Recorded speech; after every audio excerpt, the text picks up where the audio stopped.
আসসালামু আলাইকুম ভিউয়ার্স, কেমন আছেন সবাই? আজকে ফটোশপের ভ্যানিশিং পয়েন্ট টুল নিয়ে হাজির হয়েছি। তো গ্রাফিক্স ডিজাইন যারা শিখতে চান তাদের জন্য ভিডিওটি খুবই ইম্পর্টেন্ট। পুরো ভিডিওটি দেখবেন, কেননা পুরো ভিডিওটি দেখলে আপনারা শেষের দিকে খুব ইম্পর্টেন্ট জিনিস কিছু দেওয়া আছে, যেগুলো দেখলে আপনারা গ্রাফিক্স ডিজাইন শিখতে, ফটোশপের কাজ শিখতে অনেক উপকারে দিবে। আর অবশ্যই ভিউয়ার্স আমার চ্যানেলটি সাবস্ক্রাইব করবেন।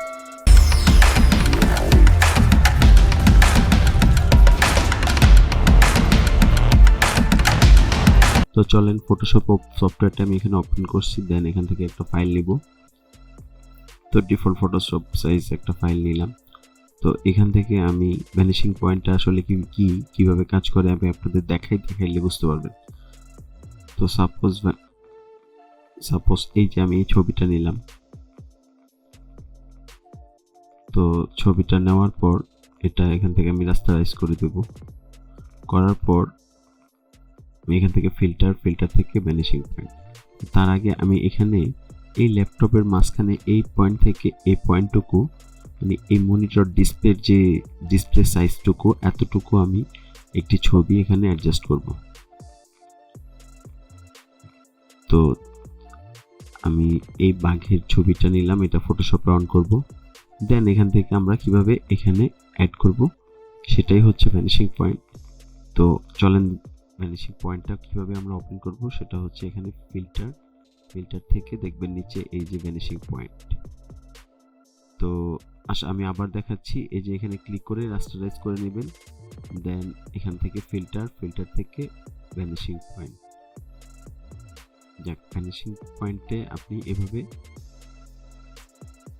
এটার সাইজ আপনি দিতে পারবেন। তো এর আগে আরেকটা কাজ করতে হবে, সেটা হচ্ছে যে ছবিটা আপনারা এখানে আনবেন, যে এই ছবিটা, এটা কন্ট্রোল এ দিবেন। দেন কন্ট্রোল এ দিয়ে পুরোটা সিলেক্ট করবেন।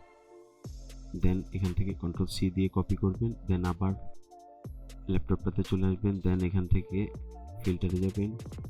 ফিল্টার থেকে ভ্যানিশিং পয়েন্টে এখানে আপনার যতটুকু সাইজ দরকার আপনি এখান থেকে নিয়ে নেবেন।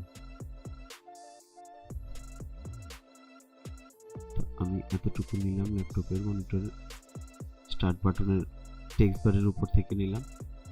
দেন এখানে কন্ট্রোল ভি দেওয়ার পরে সাইজটা বড় হয়েছে, তো এই জন্য কন্ট্রোল টি দিয়ে এটাকে আপনি ছোট করতে পারবেন। এভাবে ছোট করে আপনি এটার ভিতরে অ্যাডজাস্ট করে দিতে পারবেন। দেখেন ভিউয়ার্স, ল্যাপটপের ভিতরে আমি যতটুকু সিলেক্ট করে দিছি এর মধ্যে এটা অ্যাডজাস্ট হয়ে গেছে। তো এইভাবে আসলে ভ্যানিশিং পয়েন্টে কাজ করা হয়, এবং এই ধরনের আরও অনেক ইম্পর্টেন্ট ভিডিও টিউটোরিয়াল ফটোশপের ইলাস্ট্রেটরে আপনারা পেয়ে যাবেন। তো অবশ্যই ভিউয়ার্স প্লিজ চ্যানেলটি সাবস্ক্রাইব করবেন।